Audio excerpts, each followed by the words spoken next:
I greet you in Lord's holy name. We are continuing our Bible study series. I'm so much grateful to God for the privilege of studying God's word along with you. And I'm encouraged by your keen interest. I know that most of our friends are very busy, either with their studies or with their job situation. But at least some of us could join together like this. I really praise God. Last week, we studied the book of Daniel, and it was really encouraging to me. And right now, Iraq and Iran, what's happening around, that's the earlier stage of Babylon. And we live in a very odd time in this world. And we are going to continue such a study from book of Joel. I'm sure that God has a message for us. Along with that, we thought we will have Malachi also. In these 2 days, we are going to study. Today and tomorrow, God willing, Joel. And next 2 days, Malachi. With that, almost we'll be coming to the end of prophetical books. We have only one more. That is book of Zechariah. I thought I should give a gap because it's really heavy. Even after studying the book of Daniel, looking at the book of Joel is really heavy in my heart. And let's continue to look at the Old Testament prophets. I'm excited to hear that some of the you and EGFs, they have their book study from the Old Testament prophets. And even some of our members of the Bible study group, they started taking their personal study from the book of Old Testament prophets. I'm excited to hear that. I'll praise God because we all need to go back to the Old Testament prophets, understand their context, understand the situation and heartbeat of their message, and we need to bring it to our time.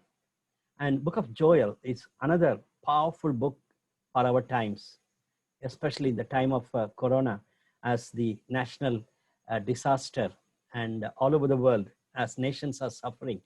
It is very, very relevant book for us. Be excited, and only 2 days, I'm sure that God has a message for us. I requested one of our good participant, his name is also Joel, and consciously I have selected him to lead us in prayer. This is Joel Clinton from Orissa. He'll be leading us in prayer. Yes, Clinton. Let's pray. Almighty Father God, we praise you, Lord, and thank you, Lord, for this wonderful time of fellowship, great and mighty God. Lord, Lord, we commit the participants who are doing the study along with us, Father God. Lord, Lord, provide us the wisdom to grasp the insights from your word, Father God. Father God, help us to apply it in our lives, Lord. Lord, purify our hearts, Father God, so that, Lord, with a holy heart, Lord, we may learn your word better and apply it in our lives, Lord. Lord, we also, Lord, we also pray, Father God, to bless Billy Uncle and other people involved in preparing this study, Father God. Lord, thank you for this kind of people that you have given us, Father God. Lord, Lord, in this 2 days, Lord, help us to reflect on the book of Joel, Father God. Be with us, Lord. In Jesus' precious name, I pray. Amen. Amen. Amen. Thank you so much, Clinton, for that wonderful prayer. And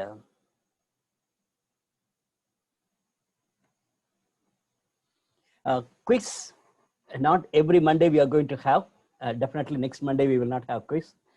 But this week I want to have a continuation of last week, basically because of the book of Daniel. I really want you to be excited with the book of Daniel. And I really appreciate one of our participants, Subha Sam, who has helped me to prepare these questions. And Dave Adivel has come out with a very good idea that the link will be sent to you. And after the study, you can just reply in that link. Vadivel was concerned about time. Instead of spending 5 to 7 minutes for the quiz, he suggested that we can take it after the study. I wish that you'll be excited to study the book of Daniel again from these questions. Definitely, we need to be excited about the life of Daniel and also about the way in which God used him for his glory. I'm excited. Even coming Sunday, when I'm asked to preach in one of the churches in Andhra Pradesh, I'm excited to take the passage from book of Daniel, chapter 6, 1 to 12. A very powerful passage in that book. I'm excited in preparing for that Sunday message. So like that, I want you to be excited with the life and ministry and the message of Daniel. Take time to answer this 10 questions. Also, this time I want to acknowledge the contributions people have made in my life through their writings.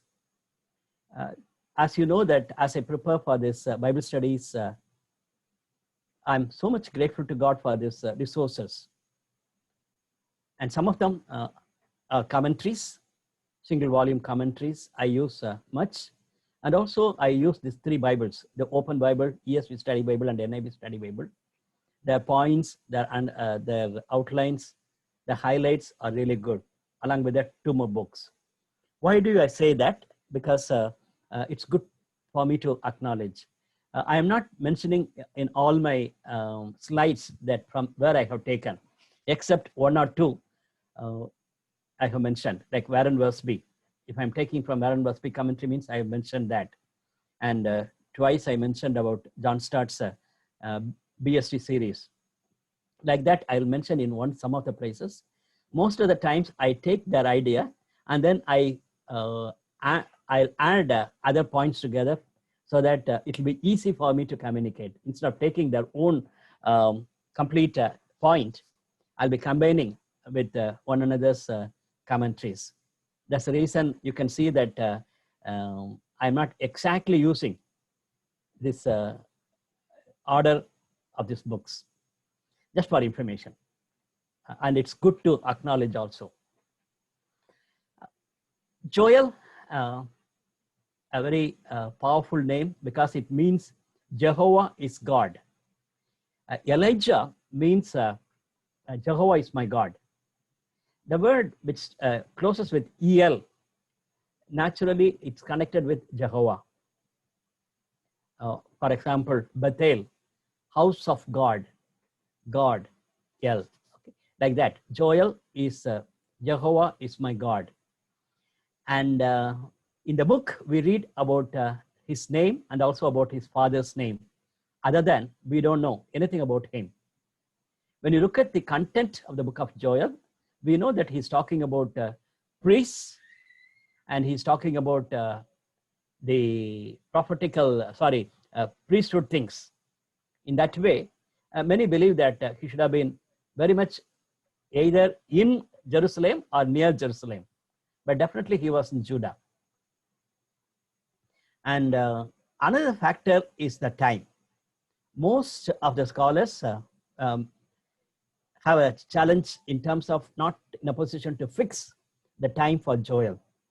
Basically because no mention of the king's name. That's a major reason. Other prophets, when they mention the names of the kings, we can definitely connect it with their time. There are some more books like Jonah, Obadiah, and even Nahum. These other books, we cannot easily fix exact timing for the prophets, but that is insignificant. The message is very important. So I don't want you to, I don't want to confuse you with the thought that whether it is a 8th century prophet or is it a post-exilic prophet. But the content is very important. When we look at the message, some of the scholars strongly believe that it is the earliest prophecy. So other prophets have used it. For example, Jeremiah, Ezekiel, people like them have used some of the words which are described by Joel. Even in Daniel, we have seen that about the apocalyptic writing. I mentioned Joel 3rd chapter. So it's very much possible it was in the early stage Joel has written and they were using it. And the people who talk about later period, Joel might have been the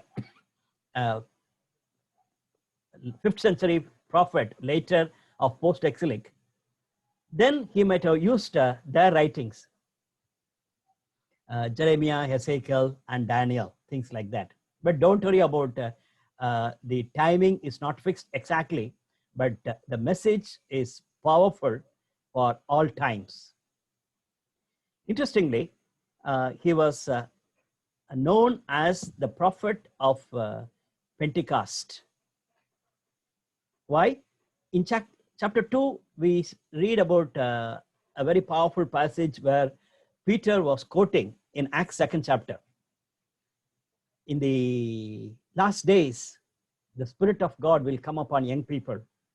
Your elders will see visions. Same portion from Joel, Peter is mentioning. That's one reason. And the word Pentecost is not only connected with Acts 2nd chapter. You should know that. It's very much in Old Testament. The 50th day of the harvest. So basically, it's a celebration of harvest. So that's what the Pentecost means. But in New Testament, we know that as the Lord has risen, and 50 days after that, the Spirit of God came upon the early church. Please remember, that's not the one and only incident where the Spirit of God came upon the church. We know that even in Acts, there are 2 other places we hear about the same experience of Pentecost happen. That means the Spirit of God has come upon people whenever it was very much needed for the church to acknowledge. Joel, in Old Testament times, he was he's a prophet with a message for harvest and also for Pentecost. So definitely he can be known as the prophet of Pentecost. He was very much from southern kingdom. As he's talking about the army will come from north, some of them strongly believe that it was early 8th century because they were times they were expecting the Assyrians from North India, from northern part of northern part of the Judah and Israel will come and attack. So they were expecting some army will come. But Joel could be considered either way. That's not a big problem message for me, but the message is very important for me. That's what I'm saying. No particular king is highlighted there. And it is a very powerful spiritual message. Why do I say that? Because we read such a message in Jeremiah. But Jeremiah's message is more of judgment comes upon you, so God will punish you, that type of a message. And you will be carried by exile. That's a message Jeremiah was giving. But Joel is giving a little different message. Though he's talking about the day of the Lord, though he's talking about the judgment of God, he says, clearly saying that you repent, you meet together, you fast and pray. It's more of a repentance, message for repentance. But Jeremiah's message was more of a condemnation, saying that because you have sinned against God, God is going to punish you. I hope you understand the difference between the message of Jeremiah and the message of Joel. One more thing, just one book before, Hosea. Book of Hosea talks about the heart of God, the love of God, how God's heart is for his people.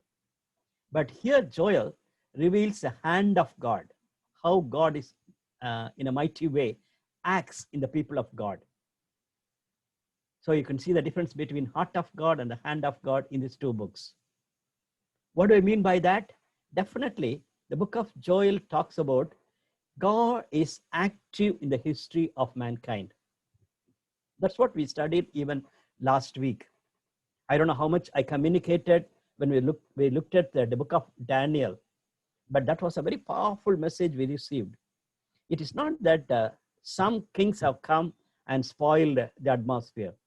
It is not that some people have come and then they made spiritual things alert. It is God who is in control. The ultimate factor is God's factor. And man's responsibility is very much there. I said sovereignty of God and the responsibility of man should go together. And God is in control. Even today, in a political situation, as things are happening around in our state, in our nation, in other nations, keep that in mind. It is not that somebody is controlling the history. God is in control. That we need to keep that in mind. Come to church, when a pastor is changed or when the leaders are changed in the church, we know that in the church and mission, things are changing. Sometimes it's becoming bad to us. Sometimes it's becoming something like going to a revival time. Praise God. And when you are suffering a lot in your church life because of somebody's mistake, there also you cannot afford to say that man is controlling. It is God is sovereign, and this period of time, it is facing a difficult time.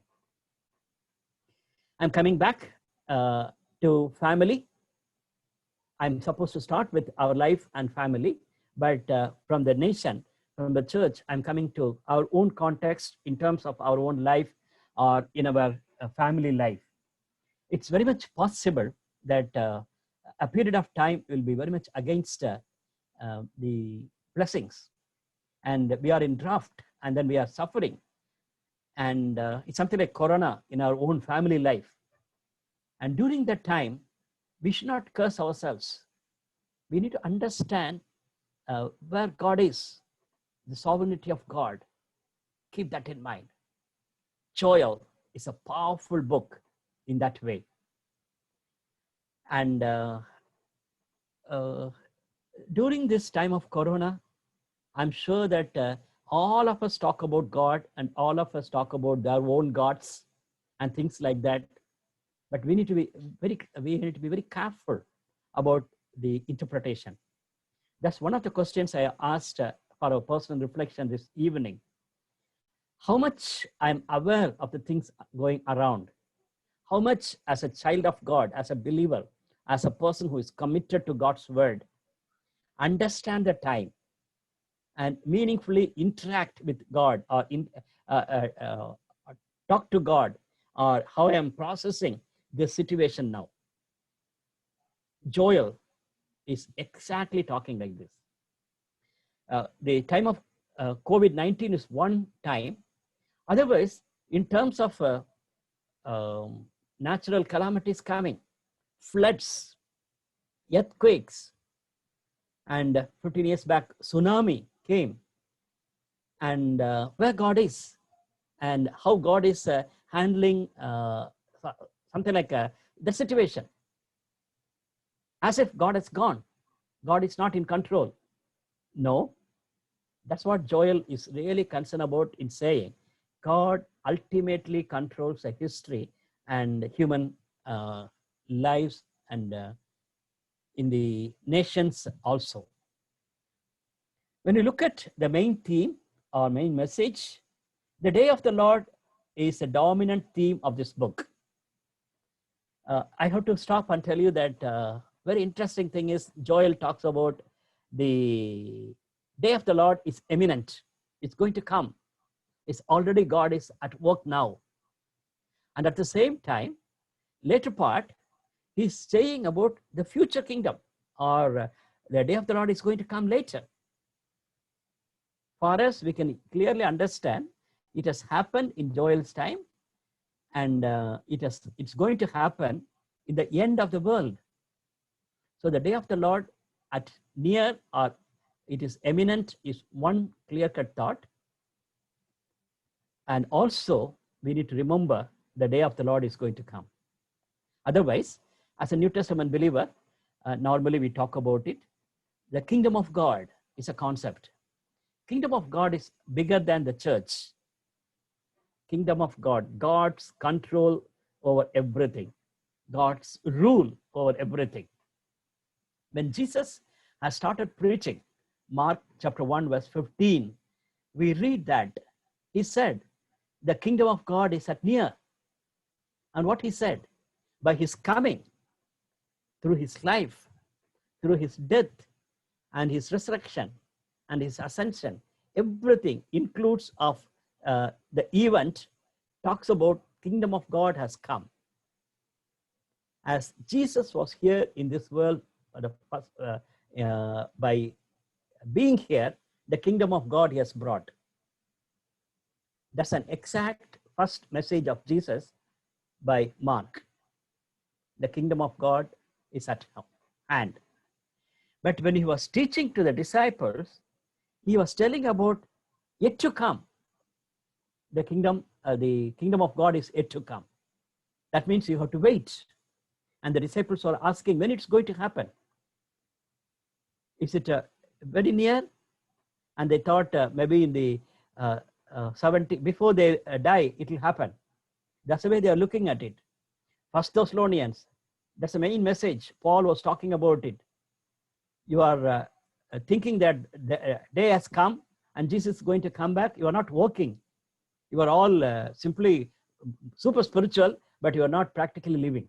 That's a message Paul is warning Thessalonians. My brothers and sisters, Joel talks about the day of the Lord. It's imminent. It's come very soon. At the same time, it's going to happen in the days to come.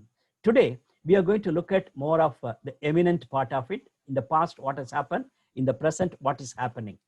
God willing, tomorrow, we'll be looking at the future.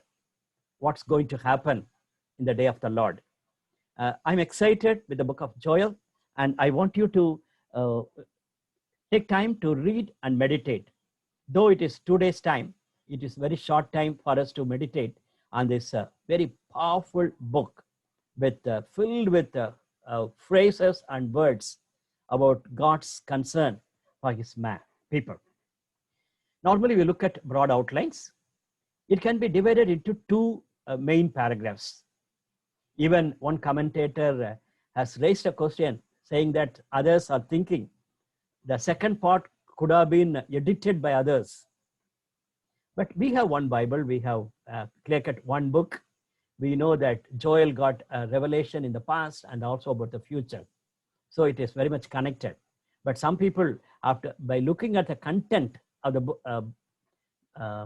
book, they have a doubt. Even when you are going to look at the book of Isaiah, we'll be seeing that first 39 chapters are a little different.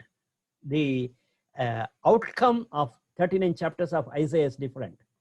And in 40, there's a shift. Almost like Old Testament 39 books and next 27 books. Book of Isaiah is like that. Here also, we could see that chapter 1, verses 1 to chapter 2, verse 17 is the first paragraph. The passage talks about the plague and the day of the Lord, or the imminent day of the Lord. Second passage talks about the coming victory or the futuristic day. So if you want to put it in three chapters, we can do it like that. A past day of the judgment, imminent day of the Lord, and also the third chapter talks about the ultimate day of the Lord. One more Bible talks about these four categories. It's almost like Jonah. In terms of timing, I would say that Joel and Jonah are go together. And this is another outline. Chapter 1, verses 1 to 20 talks about cry to God. The situation is very bad and you have to cry to God. That's the main message. Even the word cry is coming out constantly in this chapter. Chapter 2, Joel is calling 1 to 17, the priests and also the people to return to the Lord, return to the Lord. Interestingly, chapter 2, verses 18 onwards, there's a shift. In fact, there's a powerful promise in verse 26. We need to really rejoice in the Lord by looking at how the Lord has guided us. If so far, if we haven't looked at the promise in Joel 2:26, I know that you know about the passage in Joel 2:28 onwards, where the Spirit of God coming upon the people. Verse 26 is a very lovely promise. Don't take it out of context. The context is very clear. As the Lord's coming is near, and as you are repenting, definitely you can claim the promise, because you have to look back and see how the Lord has guided you and how God will bless you. My dear brothers and sisters, it's a lovely passage. Last one, fear God. The Lord's coming is nearer, and for us, it is so relevant that as we are waiting for the second coming of the Lord, with all fear and trembling and with reverence, we have to wait for the Lord's coming. Paragraphs, we can put it in 7 paragraphs. You can see that later. Actually, verses 1 to 12 is first paragraph, and there's a shift in verse 13 onwards.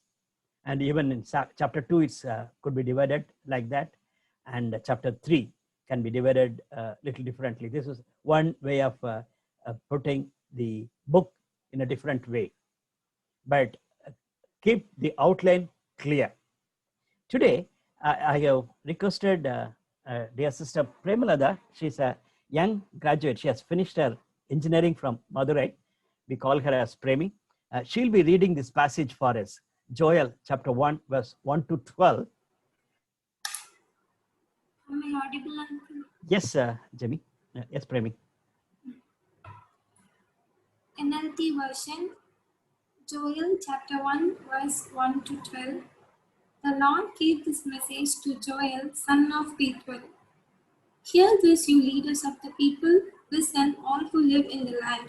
In all your history, has anything like this happened before? Tell your children about it in the years to come, and let your children tell their children. Pass the story down from generation to generation. After the cutting locust finished eating the crops, the swarming locust took what was left. After them came the hopping locust, and then the stripping locust too. Wake up, you drunkards, and weep. Wail, all you wine drinkers, all the grapes are ruined, and all your sweet wine is gone. A vast army of locusts has invaded my land. A terrible army too numerous to count. Its teeth are like lions' teeth, its fangs like those of lioness. It has destroyed my grapevines and ruined my fig trees, stripping their bark and destroying it, leaving the branches white and bare.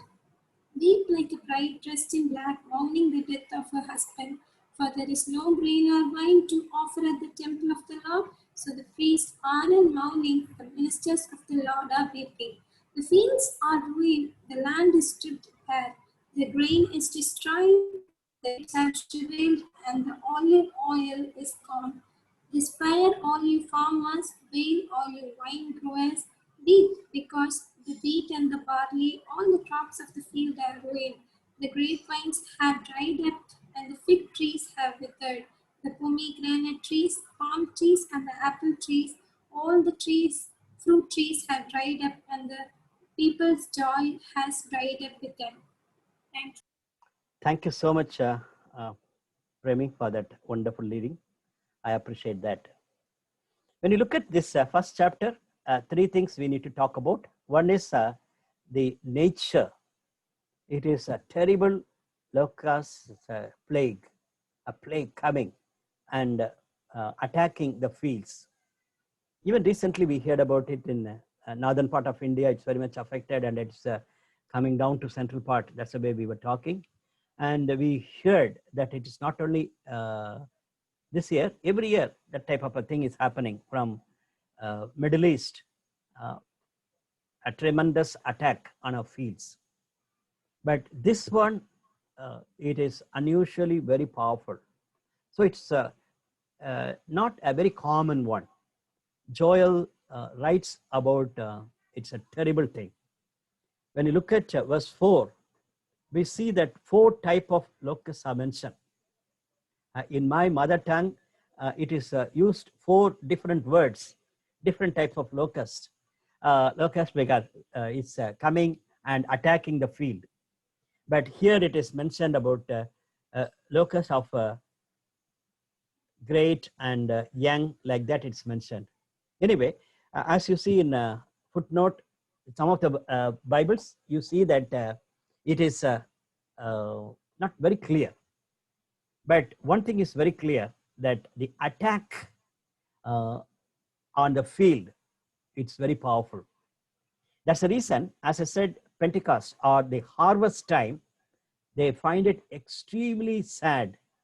As just now Premi read, you can see that what all the things did not happen. These are basically on the time of harvest. They expect one thing, but some other thing has happened. So that is because of the terrible plague. And the reason is basically the Israel's sin. They are indifferent to God and they are not faithful to God. God is punishing them. And the cure is clearly, nicely mentioned in verse 14. I'm sure that Joel 1:14 is a very important verse. You might have noticed. Declare a holy fast, call a sacred assembly, summon the elders and all who live in the land, in the house of the Lord your God, and cry out to the Lord. Cry out to the Lord. So this is a clear-cut call for repentance. And now we need to take it very seriously. This could be for our family. When we feel dryness, when we feel that everything come against our plan and some sort of a plague is attacking, when we think of our own church, when we think of our own fellowship, Joel chapter 1 verse 14 is very important. It says that declare a holy fast. I heard, in my experience, I heard in USI and in the church and in families, they have a special time of fasting and prayer. And I clearly remember once I went to Professor Enoch's house in my early stage in my ministry. We had a wonderful fasting and prayer in his house when USA is undergoing a tough time in terms of finance.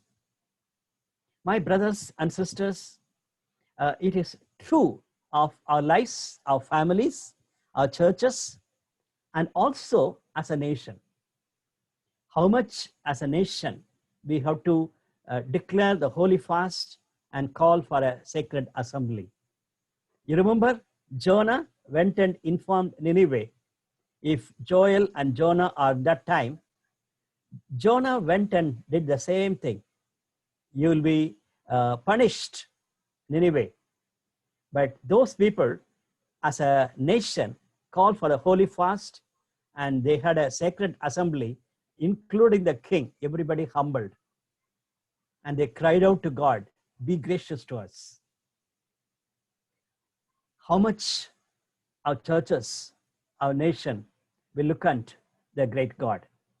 That's the main message of Joel first chapter. Let's look at the first paragraph, that is first 12 verses. First verse is clearly mentioned about his name and also about his father's name. Other than that, we don't have any other clue. And it says that word of the Lord that came, the word of the Lord. The prophetical books have this, is very important, the word of the Lord.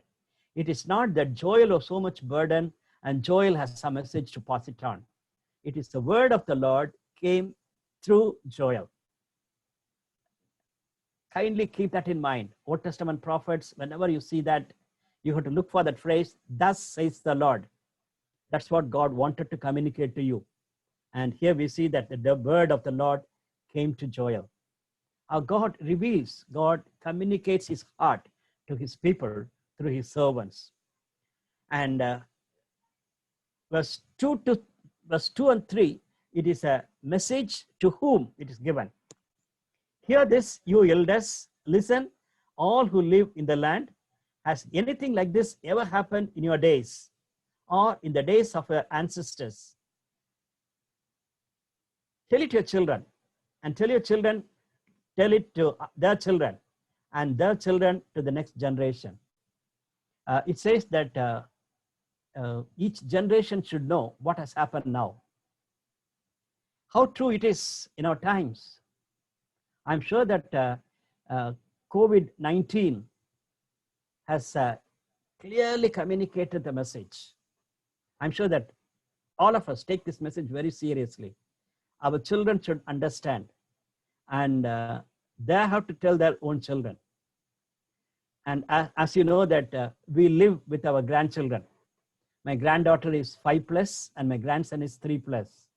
Sometimes my granddaughter, when she prays with all her innocency, she will pray, Lord Jesus, remove this corona so that I can go for shopping. Lovely to say amen to that prayer. She is held up 5 months at home, not in a chance to go out from home at all. And she wanted to go for shopping along with her parents. And because of corona, she's held up. And I'm sure in this young age, as she is 5 years, young age, she has struck the word corona in her mind. Of course, we can threaten her saying that if you have cough and cold, you will get corona. But more than that, she knows that some problem is there in the world. My dear brothers and sisters, it's not just a simple sickness we are talking about. It is the impact of the sickness. I remember when the tsunami came in 2004 in southern part of India. It was a horrible time. How much the Indonesia is facing as a nation of tsunami. First time we felt it. Otherwise, we don't feel it. We hear about floods, we hear about earthquakes, but that was the first time we heard about tsunami. There's something like an earthquake inside the ocean. Then punishment of God is very clearly highlighted. Not only that, the dryness part of it, sickness is there and natural calamity is there, and also nothing to eat, such a horrible times. So as parents, we want to communicate to the children so that they will inform how much we suffered in those days. When you look at verse 3, immediately I'm sure that we all remember Deuteronomy chapter 6. Exactly, God wanted to communicate to God's people through Moses. Hear, O Israel, hear, O Israel. That's what it started. Chapter 6, verse 4 onwards. And in chapter 6, verse 14, it says that when your children and their children come and ask you, you have to tell what has happened in the history. Deuteronomy 6 chapter. And Joel is telling little differently that it is not only what the Lord has done in the past, how the people of God has disobeyed and suffered, and how we are suffering, that you have to communicate to the generations. It's important. It's important. And my dear brothers and sisters, in these days, most of the young people are not interested in history. And I'm sure that most of you are not excited to hear about independence of India. Okay, for you, there's no meaning at all because you live in the post-modern area. You are not living in modern period. You are living in a post-modern society. And for you, it's only present and future. And for most of young people, it's only future. But Bible clearly says, and also the book of Joel clearly mentions, children and grandchildren should go back and see what the Lord has done in the past. And we need to learn precious lessons from the history of our own families and the history of our own churches and organizations. If you'll miss it, I tell you that you cannot be a great people to leave the legacy in your church, in your organization, in your movement, and even in your family. So please take time to look at generation after generation, should look at what has done in the past.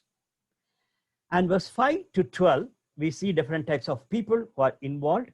Those who are very lethargic and they were very much against God's plan, and they were drunkards. And that's what Joel is telling. They are irresponsible people. They are not at all realizing what's happening around. Exactly in our times. Look at that. When the lockdown was so serious, everybody was crying. The churches are praying, and then I could hear many prayer meetings in different places through different means. But when government has allowed, especially in my state, for people to drink, oh, horrible, horrible. They are least bothered about families. They are least bothered about social distancing, anything for that matter. They really communicated to us that they are the drunkards. My dear brothers and sisters, we may not be like them because you are all believers, and we may not be drunkards. But look at the condition of the churches. Look at the condition of our people. And after that, there are short verses like Nahum. It says about what all the effects of this thing happened. In this whole chapter, I can mention 18 things that happened, 18 short sentences about what has happened. For example, it was laid waste my vines and ruined my fig trees. It has stripped off their brick and throw it away, leaving the branches white. Short. And it was the tremendous effect of the locust attack, the plague. It is very sad. And not only the people are affected, naturally, the whole harvest is affected, and it continues. Even in verse 13, we see that the way in which that drought has a big impact. So the whole chapter talks about what has happened in the past, but first 12 verses basically talk about the Pentecost or the harvest part of it. Then verses 13 onwards, Joel talks about the priest. That's what I said. Many commentators believe that he was in Jerusalem. Put on sackcloth, you priest, and mourn. Wail, you who minister before the altar. Come, spend the night in sackcloth, you who minister before my God. For the grain offerings and drink offerings are withheld from the house of our God. It's how true it is. The impact was so bad that the temple could not be open. Even in these days, as the churches are not in a position to have worship times, and the people of God could not meet together, and the priests, the pastors are not in a position to minister to the people. Exactly like that, Joel's time. And you remember Jonah? Again, I'm going back to Jonah. He took this, something like the same message to Nineveh. The people of Nineveh repented. Actually, Jonah went and told, God will punish you. In 40 days' time, you'll be overthrown. But they put on sackcloth and they repented. And God was merciful to the people of Nineveh. That's what we read in Jonah chapter 3. Here we see that such a call was given by Joel to God's people, not to the people of Nineveh. It is God's people. And as we look at verse 15 and 16, it talks about, in general, not only the priest. Alas for the day For the day of the Lord is near. It will come like a destruction from the Almighty. Has not the food been cut off before our very eyes, joy and gladness from the house of our God? It is the community to come and cry out and to repent. The first two verses talks about the priest, and the second two verses we can clearly see that all the people are supposed to cry out, and we are lacking these things. Look at that, joy and gladness from the house of our God. The food is taken. My brothers and sisters, even when you look at the economy of our country, we know that it is in real danger. It is going down. We don't want to blame anybody for that matter. It's basically the effect of corona is also there. At the same time, mismanagement of things also there. Even today, I heard statistics, very, very disturbing statistics. Hear me. 11,000 crores of money is invested in a foreign bank. 11,000 crores of Indian money is invested in a foreign country. Imagine, my brothers and sisters, if only that 11,000 crores of money is used in a country, how the nation will be. It won't happen because of the corrupt leaders, because of the current corrupt mind. How come we can enjoy the food? How come we can be joy and have the gladness? Definitely, as a community, we need to go to God with a heavy heart. Verse 17 and 18 talks about the unproductive ground.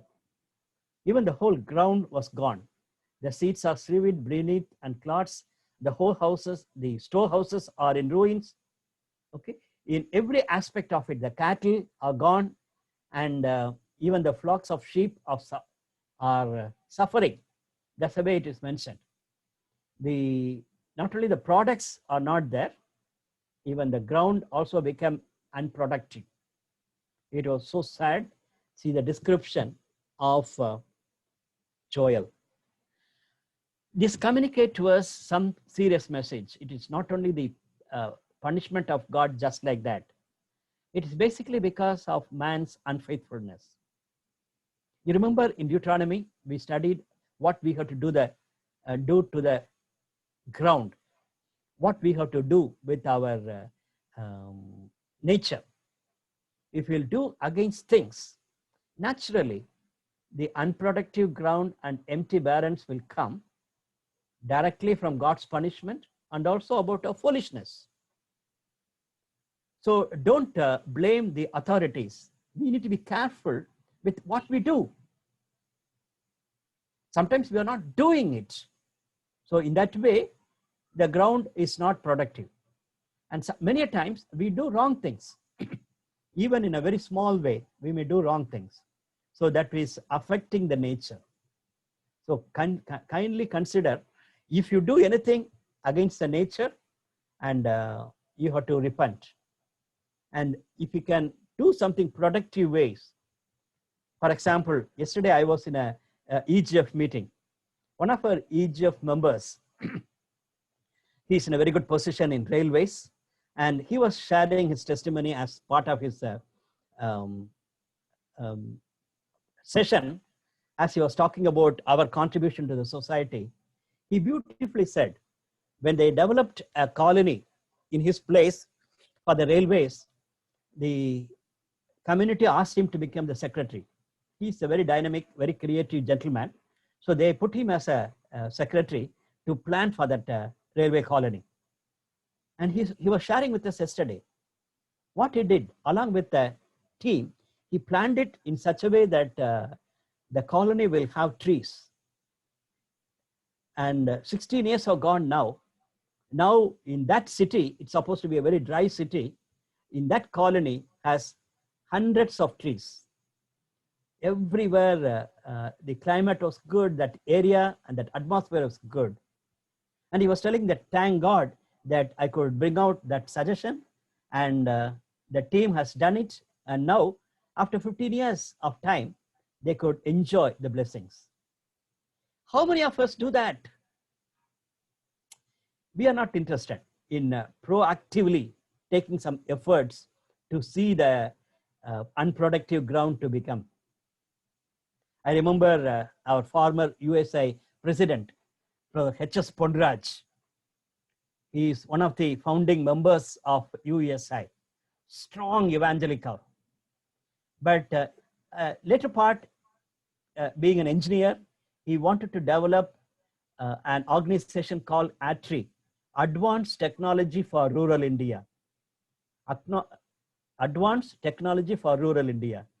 He took a very dry place, a dry state, dry district in a state, in our state, and started involving. Praise God, praise God.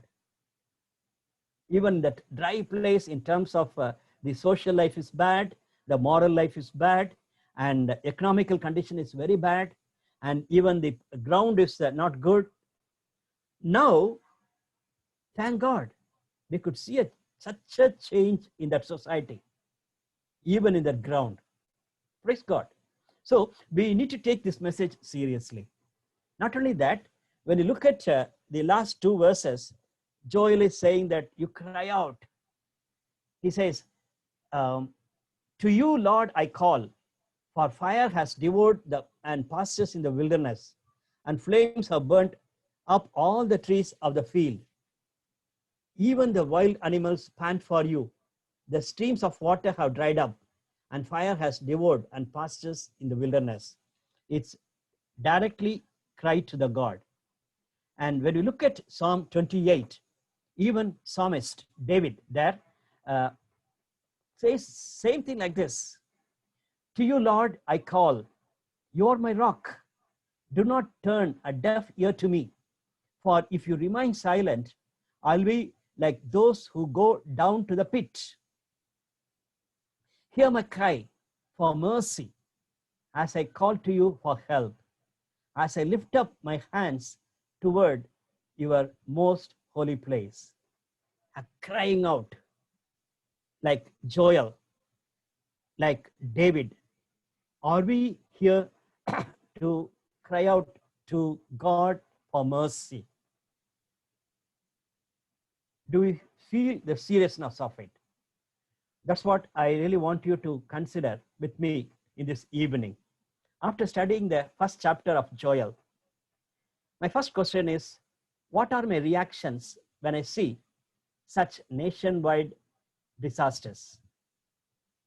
I could think of many reactions. Number one, it is not affecting me. I'm comfortable. No corona, no tsunami, nothing, no earthquakes, no floods. Praise God, I'm comfortable. That could be a first reaction of many Christians. And it's happening to others. What it means, nothing to me. That type of a reaction can happen. And some of us as evangelicals, we can consider that I will continue to pray and I'll be faithful and I am not going to do anything about it. I don't know what is your reaction when you see such things are happening around. Secondly, why I am not in a position to lament during these challenging days, crying out, humbling myself, looking unto God. What puts me down? Because of my indifference, it could be one possibility. Think of it. Thirdly, like Joel, do I stir up others to cry out and repent towards God? Like Joel, do I stir up others to cry out and repent towards God? Just think about it, how much we motivate one another so that we can pray with others and we can really cry out to God for his mercy. God bless you. Let's pray together. Father in heaven, we thank you for the powerful message of Joel, how much it is relevant for our times. Even today, as we look at our reactions towards the things happening around us in the church and in the society, we feel sorry that we take it very lightly. Forgive me and forgive us, O God, and pour pour your spirit on our hearts so that we will respond in a right way. We want to react to the situation. We want you to be gracious, to merciful to our churches and to our nation as a whole. Continue to minister to us as we continue our study from the book of Joel on tomorrow. Give us good night rest. In Jesus' precious name we pray. Amen.